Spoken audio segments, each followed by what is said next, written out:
Te damos la bienvenida a Congénero, un espacio donde las voces de mujeres, nuevas masculinidades, cuerpos feminizados, orientaciones no binarias y diversas expresiones asumen la lucha por la igualdad. Soy Gustavo Prada, acompáñame en esta emisión y conoce lo más destacado de esta semana en materia de género. En Argentina, más de 250 integrantes de organizaciones de mujeres indígenas de varios países latinoamericanos celebraron el tercer Parlamento de Mujeres y Diversidades Indígenas para reclamar que la práctica de violencia sexual contra las niñas indígenas, conocida también como chineo, sea declarada como crimen de odio. Durante 3 días consecutivos, el Movimiento de Mujeres Indígenas por el Buen Vivir llevó a cabo jornadas de intercambio de experiencias con el fin de concientizar y visibilizar la violencia sexual contra las niñas indígenas. Como resultado del Parlamento realizado, se acordó como acción urgente convocar para el venidero 3 de julio una masiva movilización que respalde su rechazo a la violación de menores, práctica que inició con el colonialismo y sigue vigente e invisibilizada en Argentina y otros países de América Latina. El uso de la palabra chineo se originó debido a que los españoles y luego los criollos llamaban chinas a las niñas indígenas por sus ojos rasgados, término que se utiliza en la actualidad e invisibiliza la violencia sexual contra las niñas. La Fiscalía de Turquía lanzó una ofensiva contra la organización We Will Stop Femicide, el grupo feminista más grande del país, por supuestos delitos contra la moralidad. La organización, que ha estado documentando la violencia contra las mujeres desde 2010, asegura que la acción judicial constituye un ataque organizado contra los grupos democráticos del país.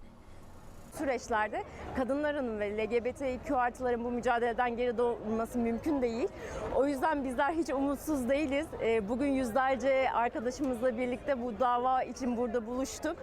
Bizler biliyoruz ki mücadelemizi durdurmaları hiç mümkün değil. Biz bütün Türkiye'nin dört bir yanında il örgütlenmiş, Türkiye'nin dört bir yanında ve dünyanın dört bir yanında bu mücadeleyi veren kadınlarız. O yüzden de bizler... Como respuesta, cientos de manifestantes se congregaron frente al Tribunal Principal de la capital turca en protestas, mientras está previsto que se produzcan manifestaciones y concentraciones en una veintena de ciudades de todo el país. En discursos a la prensa, los organizadores declararon que las autoridades solo buscan intimidar y perseguir a las organizaciones de derechos humanos y de la sociedad civil en sus intentos por polarizar y dividir la sociedad turca. Hukuki olarak çok zayıf bir dava ama tabii kadın hakları için, kadın mücadelesi için, kadın cinayetlerini durdurmak için çalışan bir platformun kapatılmasına ilişkin bir dava olduğu için bizler için çok değerli ve çok önemli. Como parte de estas políticas de división, las manifestantes recuerdan cuando el actual mandatario turco, Recep Tayyip Erdogan, decidió en 2021 sacar a Turquía de la Convención de Estambul sobre los derechos de las mujeres, hecho que desencadenó numerosas protestas dentro del país y el rechazo de la comunidad internacional.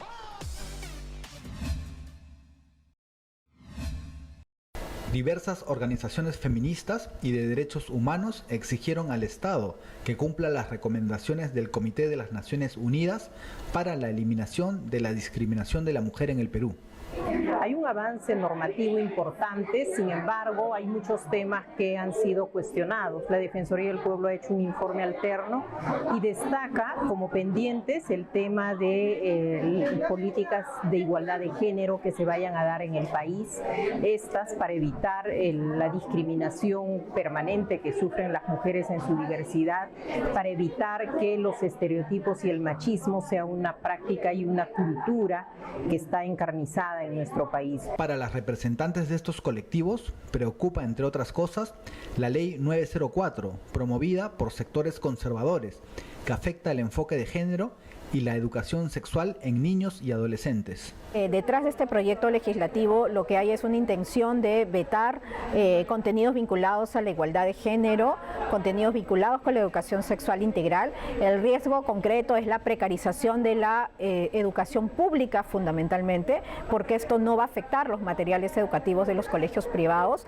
más sí va a precarizar los materiales educativos y la calidad de la educación de las escuelas públicas. Asimismo, es necesario adecuar el Código Penal peruano al Estatuto de Roma. De nuestra parte demandamos la incorporación de los delitos internacionales vinculados con la violencia sexual, las esterilizaciones forzadas, ¿no? Y todo en realidad lo que son los delitos del Estatuto de Roma, como por ejemplo genocidio, lesa humanidad, ¿no? Y esto es necesario porque se pueden presentar casos como los que ya están ahora mismo en el sistema de justicia y estos quedarían impunes o serían muy difícil de sancionarlos. Para Jenny Dador es importante que estas recomendaciones se cumplan, pero sobre todo que el Estado aplique las existentes en forma efectiva. Hay un derecho que a veces nos olvidamos y que es el derecho de la eficacia legislativa. Quiere decir, un Estado no puede alegremente dar leyes por leyes y luego no implementarlas, ¿no? El derecho es eficacia legislativa, es decir, que las normas tienen que implementarse. Así las cosas, para el Estado y la sociedad civil se vuelve un desafío cumplir estas recomendaciones y disminuir la violencia y discriminación contra la mujer y la población LGTBI.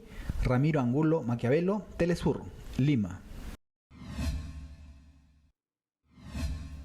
Al regreso en nuestro tema en perspectiva hablaremos sobre los retos de plagio sistemático que han tenido que afrontar los grupos de mujeres indígenas que se dedican al tejido y la artesanía ancestral.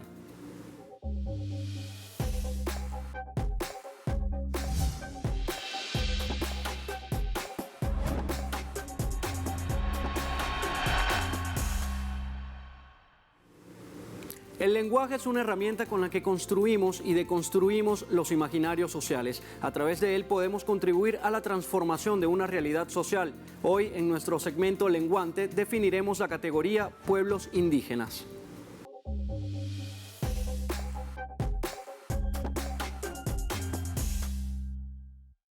La Organización de las Naciones Unidas define la categoría pueblos indígenas como los pueblos o grupos herederos y practicantes de culturas únicas que se caracterizan por establecer relaciones de respeto entre las personas y la naturaleza. Los pueblos indígenas han conservado características sociales, culturales, económicas y políticas que son distintas a las de las sociedades contemporáneas. Estas comunidades o grupos étnicos de todo el mundo han buscado el reconocimiento de sus identidades, sus formas de vida y su derecho a las tierras, territorios y recursos naturales tradicionales por años. Esta es su principal lucha. Los diseños de tejidos indígenas contemporáneos obedecen a prácticas ancestrales de los grupos originarios que han permanecido de generación en generación. Sin embargo, en la actualidad se ha intensificado el delito de plagio de estas creaciones por parte de grandes casas de moda internacionales. Sobre esta realidad que enfrentan principalmente las mujeres indígenas, veremos el siguiente segmento.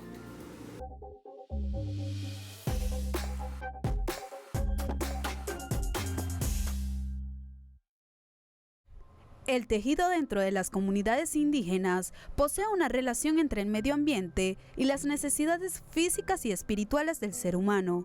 Las técnicas ancestrales abarcan desde nudos, amarres y uniones hasta entrelazados de fibras naturales que luego deriva en la expresión material propia de cada cultura.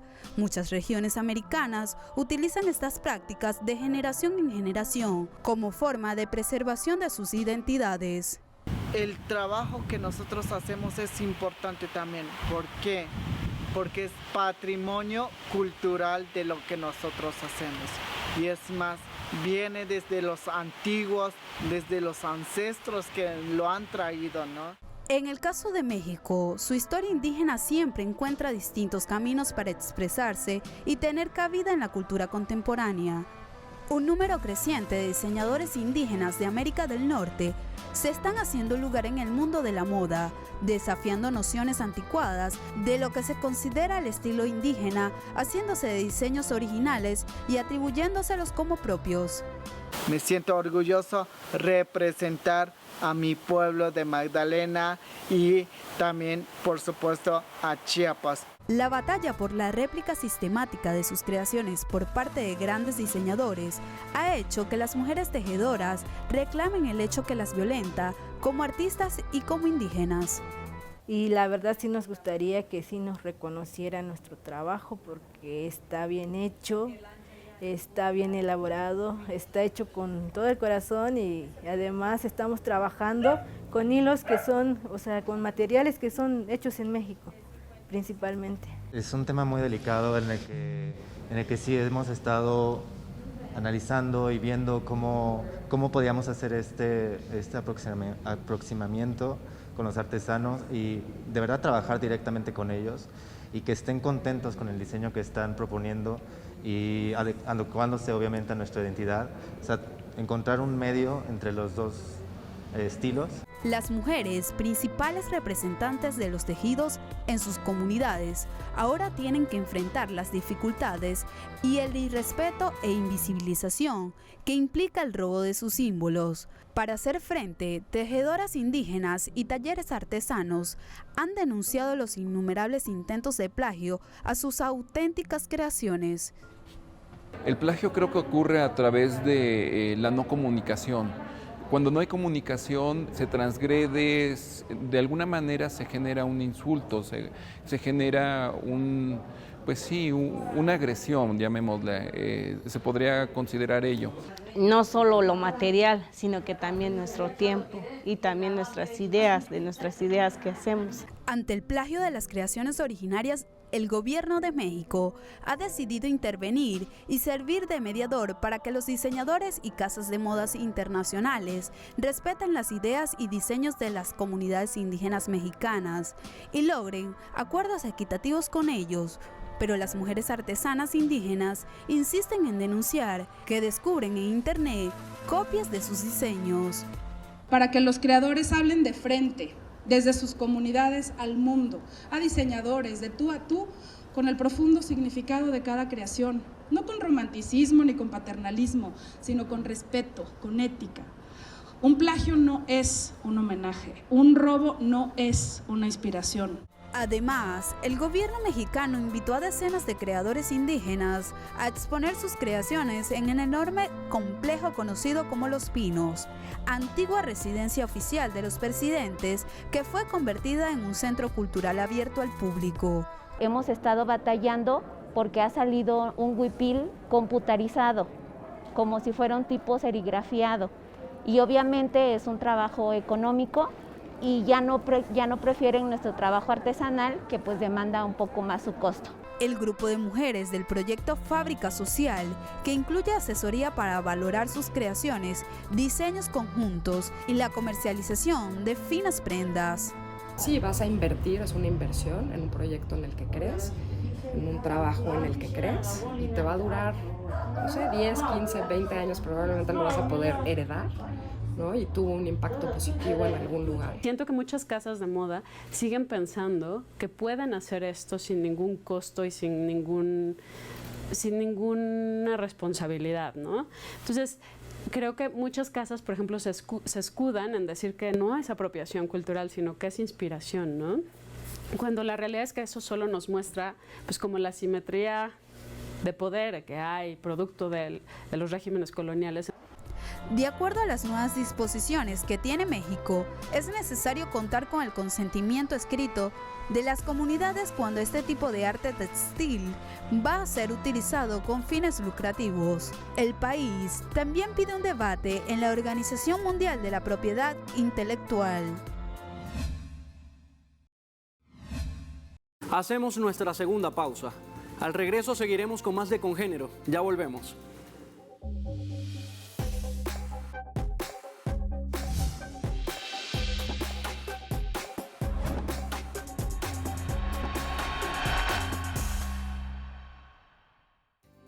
Estamos de vuelta en Congénero con nuestro segmento Batallas por la Equidad. En esta oportunidad hablaremos sobre la iniciativa del gobierno de Nicaragua que continúa inaugurando comisarías de la mujer con el objetivo de disminuir la violencia intrafamiliar. Veamos.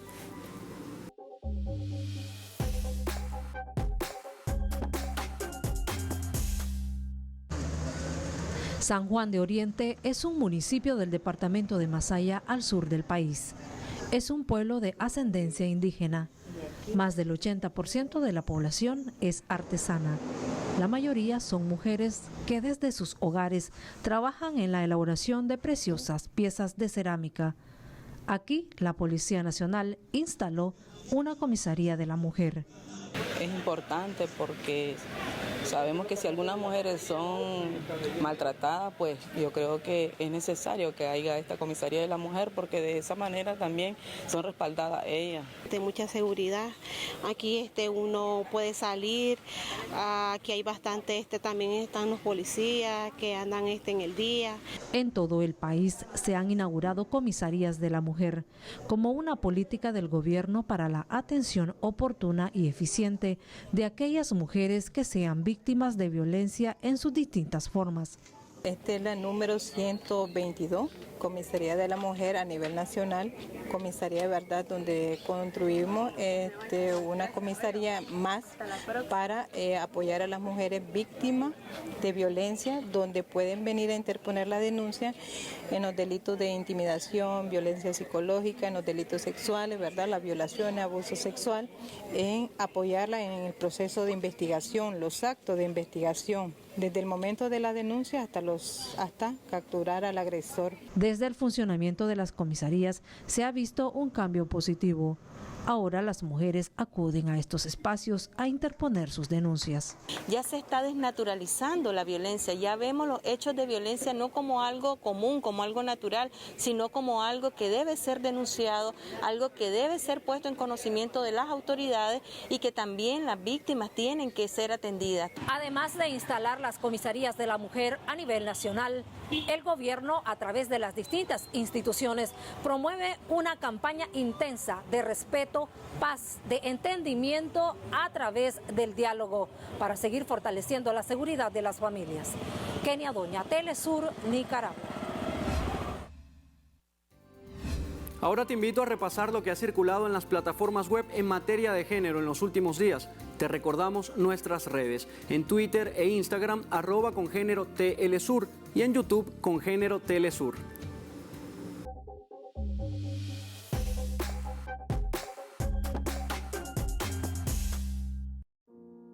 En el mes del orgullo de la comunidad LGBTIQ+, en la red social Twitter, el usuario Venezuela Igualitaria publicó lo siguiente: siento orgullo por el amor que ponemos en nuestra tarea de reivindicar la dignidad de quienes han caído, están cayendo, están por caer y de quienes nacerán con la posibilidad de caer ante las violencias por perjuicios hacia nuestra existencia. Asimismo, la cuenta Trascendiendo Fronteras expresó a través de la misma etiqueta: aquí estamos, orgullosas y rebeldes, presentes y visibles, libertarios y contrahegemónicos, diversos y avanzados a esta sociedad, así como hombres trans de Venezuela.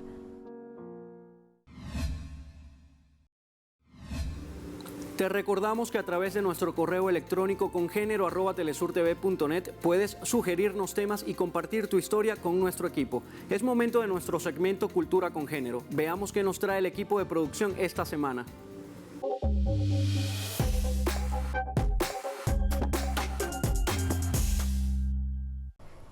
La región brasileña de Manaos, la mayor metrópolis de la Amazonía, vivió el primer evento de moda tradicional donde 37 modelos, entre hombres y mujeres originarios de 15 pueblos indígenas, lucieron con orgullo majestuosos tocados de plumas y delicadas líneas negras en sus rostros, brazos y muslos.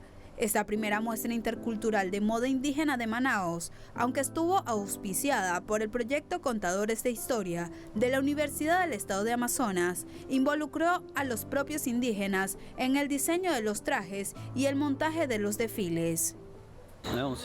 Es un sentimiento de felicidad, de orgullo, porque como es la primera vez, queremos mostrar un poco de nuestro talento, nuestras habilidades en costura, manualidades. Queremos mostrarle al mundo que los indígenas también podemos, que también tenemos derecho, estas cosas.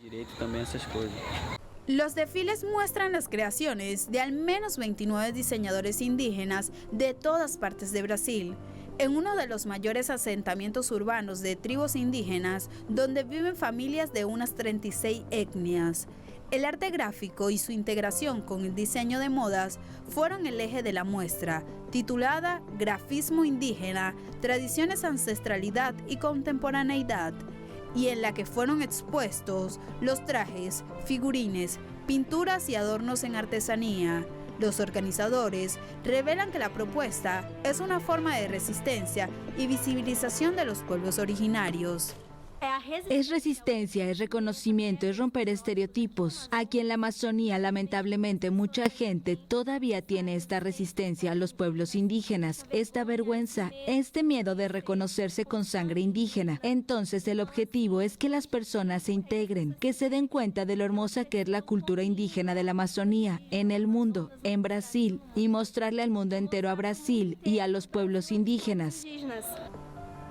Además de los desfiles y la exposición, el evento contó con las presentaciones musicales de grupos que llegaron de otras ciudades en barco por el río Amazonas. La muestra fue abierta con la interpretación del himno brasileño en lengua nenguatu y siguió con el canto colectivo de Macaranande, la gran fiesta, música que simboliza la unión de todos los pueblos tupí. Para mí fue un gran privilegio poder mirar especialmente en este espacio. Ya sabes que es un espacio que generalmente no nos recibe. Estamos excluidos de estos espacios. Entonces para mí es un gran privilegio estar aquí, pisar aquí y ver a mi gente y ver a mis familiares aquí representando toda nuestra cultura, todas nuestras historias a través de la moda. Mientras estos desfiles se desarrollaban en Manaos, miles de indígenas se reunieron a unos 3.500 kilómetros de distancia con motivo del gran campamento anual Tierra Libre para defender sus derechos y protestar contra el gobierno de Jair Bolsonaro. El presidente de extrema derecha está a favor de abrir las reservas indígenas, ya muy golpeadas por la deforestación causada por la explotación minera y agrícola. Con esta información cultural nos despedimos. Recuerda que en nuestra página web telesurtv.net puedes ver esta y otras emisiones, así como en nuestro canal de YouTube Congénero Telesur. Gracias por acompañarnos. Te dejamos con buena música. Nos vemos en una próxima entrega de Congénero.